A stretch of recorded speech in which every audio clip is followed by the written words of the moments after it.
All right, welcome back to Sam's Body Shop. We got a little bit of overspray from inside the cab. If I would have known better, I'd done a little bit better masking it off. But then again, I started off my wet sanding, I would say optimistically, because I started with 400 and that was taking a while. So I did a big chunk of the truck with 4, and I took it down to 320 just so I could take that chunk off the top. Ultimately, I'm going to go 320, 400, give it a once over pretty good, and it should be really close at that for what I'm going for. I know a lot of people go even deeper than that, but I might hit with a 6. Let me show you what we're working with. Again, we're running the little couch cushion thing. I don't know what this is. Packing unit. So you can see it's come across like a, what do you call that stuff? Gosh dang it, it's pretty late at night. Guide coat, gosh dang, guide coat. Guide coat, thin set. When it comes to technical terms, I don't know. I'm just working on the truck, okay?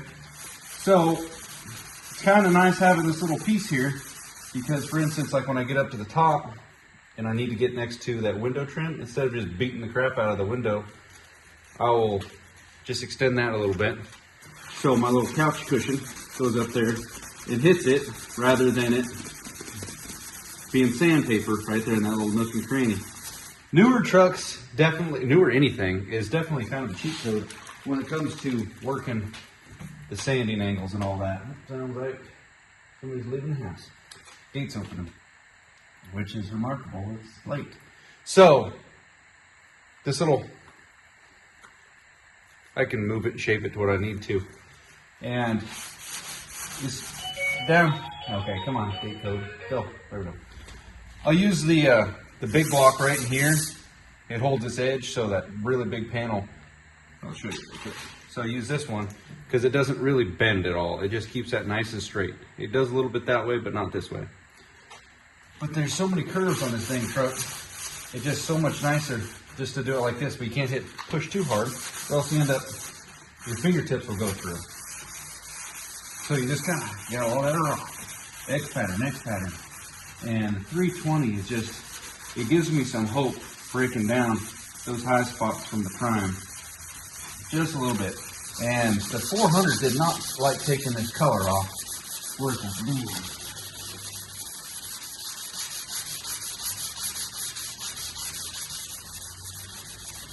That would have been overspray from this way into the door, and yeah, I had it masked off part way, but not enough.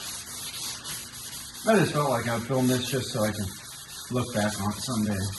Just remembering what this cab looked like when I was putting all those weldable studs on here and just pulling just the ever-living crap out of these doors, trying to reshape them. And I wouldn't know any better. I would think they look factory right now. And factory back in the 60s was loose. I'd say I got looking better than factory a little bit. But then again, I'm just, when the day we get this thing painted, I'm going to be fired up. Get some more water on her, get that junk out of the way, clogging up the paper. Watch this here when we start getting that junk off there. Starts to clean up. Keep in mind all those, oh yes, this isn't the V-Belt channel. The scuff and spray, not necessarily quick paint jobs that I've done on the other rigs. I would, if somebody hired me to do one, there's no way I could be competitive with a shop that was just doing Earl Shives kind of a deal. I would be pretty expensive, especially since the paint that we're putting on the truck, just the material alone, is over a G, just in the paint, let alone everything else you need to set up with it. So this stuff goes on nice. I like it. The bed's already done over there. It turned out pretty dang. I'm happy with how it got sprayed, that's for sure. But all those scratch and spray kind of paint jobs, I don't know how Vice Grip can even make a video stating, you know, $60 and stuff like that. It's like, man, that's crappy paint. I guess, I don't know. I'm not knocking the guy, but it just seems unpractical to me. But anyway, my point being is I will block sand after I've done like a, orbital over everything, DA, with 220 dry. And those paint jobs, like that green truck, that turned out freaking awesome. Unbelievable, really, for just a 220 scuff and spray. I was very surprised how well that turned out. Rigs like that, they need a second chance at life. And man, it got it, that's for sure. Any of those rigs. This one here, I don't know what kind of life it's gonna have when I'm done with it. If I keep it, it'll be a carbon copy unit, that's for dang sure. I'm looking forward to the day. But I think on the bed and the tailgate and stuff, I got like 20 hours of wet sanding. And the cab, it's gonna be more than that. I'm hoping to paint this thing in 2 days. It's Friday evening, Friday night right now, probably, I think it's about 10 o'clock. So I got all day tomorrow, if I get on to it, and some of Easter Sunday. But, my boy for Sunday. Might be a late evening Sunday to get down here to get this thing finaled off. But my goal tonight is, this is the last bit besides the back of the cab that I haven't done a once over on. So I'm hoping to get this 320 across the whole door here. And the really difficult stuff that takes the time is right here on the doors and on the hood. There's some freaking speed ripples. I don't know what they are. They're freaking speed bends or something. They are ridiculously slow going. Because if you go too hardcore on those little areas, you just burn through the edges. And you got bare steel, and then that, not ideal. But this is how this process is going for me right now. Nothing too really hardcore to be seen, but this is the stuff that builds don't get no more, it seems like. They'll get running and driving. A lot of guys get fired up over the patina. Honestly, some patina builds look cool. I think when patinas looks really cool is when it's artificial. And it's all clear coated and looks just slick. Because if you don't seal one of these old rigs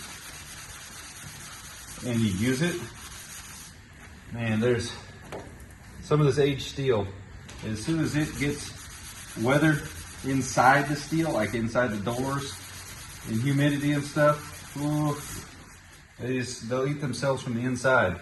Like up in here on the cabs, I don't know how I got so lucky with this truck, because it did not seem like it was a bad deal. I mean, it was a great deal on the truck, but at the time it was just kind of like, oh sweet, let's go snag that. I didn't really look at the swept lines at all, and normally they are just a rot box, clapped out old rig, but somehow this one saved up pretty good. Don't know how. That little spot right there is such a booger. I know I can take the doors off and do them all down there, but then reassembly is just a mofo. So I'll grease this up a little bit, and then I'll go by hand.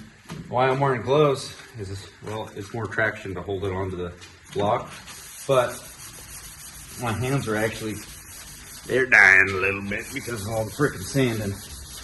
And like I told you before in the last video of me just chatting away sanding, when you're doing a lip like this little kicker shark fin thing, you'll be tempted to just run the whole thing out, run it out.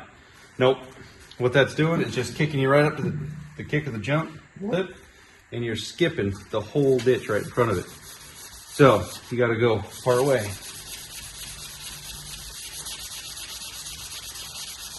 Once you get that close, then start working the whole unit.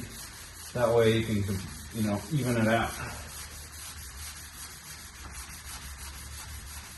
I'm not going to go too hardcore over there because I need to do that by hand my fingertips inside there, and then I'll block more of it.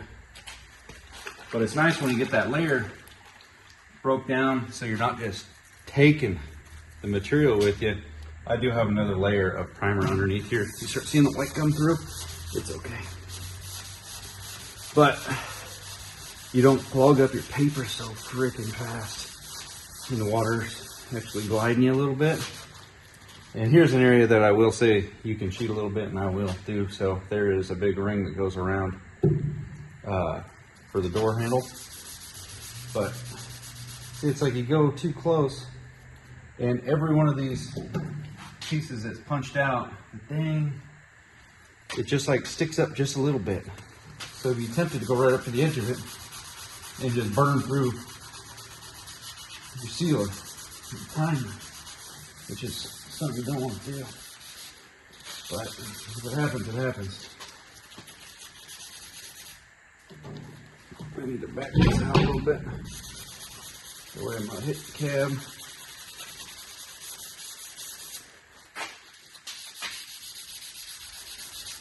So yeah, this is late Friday night. After everything shut down, this is what you do. This is when projects are getting completed. Honestly, like if I have a free day and I come down here during the daytime hours, all I can think about is going outside, wrenching on something, digging out another project. But the nighttime hours, for some reason, I feel like I can come in here and actually get some stuff done. I don't know why it is like that. It's just the way the mood is. And that spot right there is just really fighting.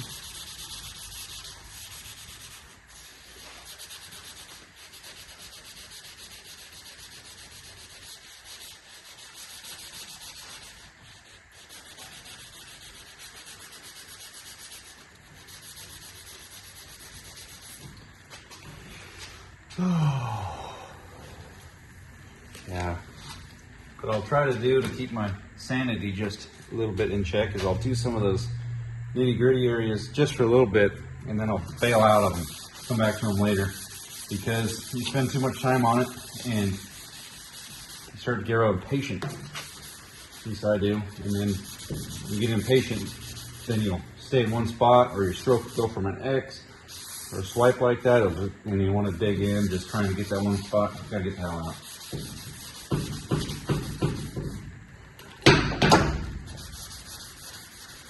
A pretty healthy coat of paint that came through right here. That was a big error on the guy that did that.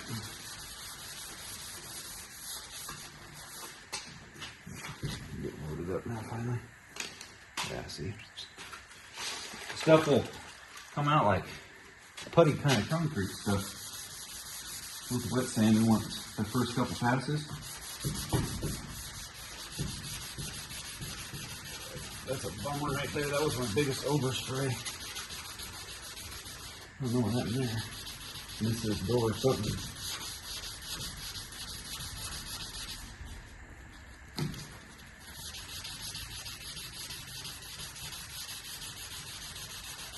Yeah. And also, you don't think about it, but your sandpaper will actually wear out. Wet sanding, you're like, oh no, we're good, we're wet sanding. No, that'll wear out, because pretty soon you're just treading water in a spot. Like right here, it's not really giving me what I'm looking for. But on this next spot over here that I'm not going through expensive paint that got oversprayed, it's actually still working. So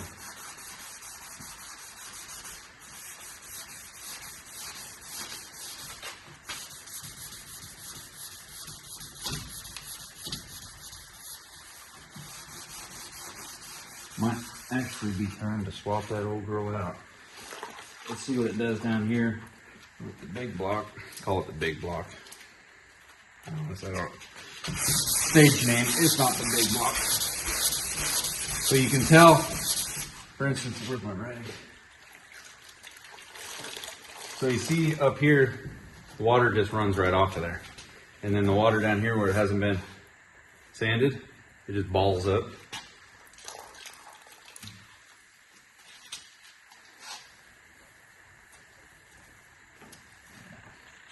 boys. We are in the home stretch. Yeah. Still got a little kick to it. See, I'm not going all the way up to that because my block is useless because it doesn't conform to it. It'll just be taking that little narrow 1/8" strip on the corner. I don't want to do that.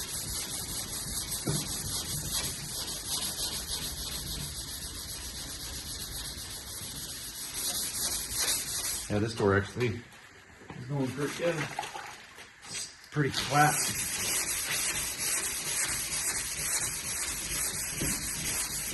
You see how muddy it's getting so quick?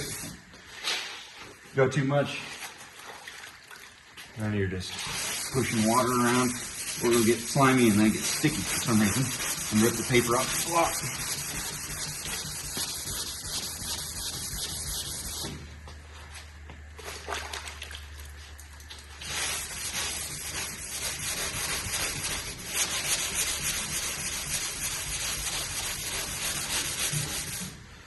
See, I'll work that, get the chair out, then I'll switch it over to go southpaw.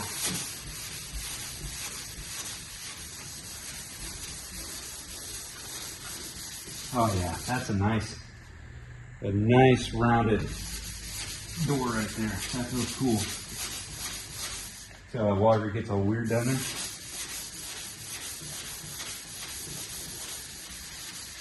Yeah, that felt good.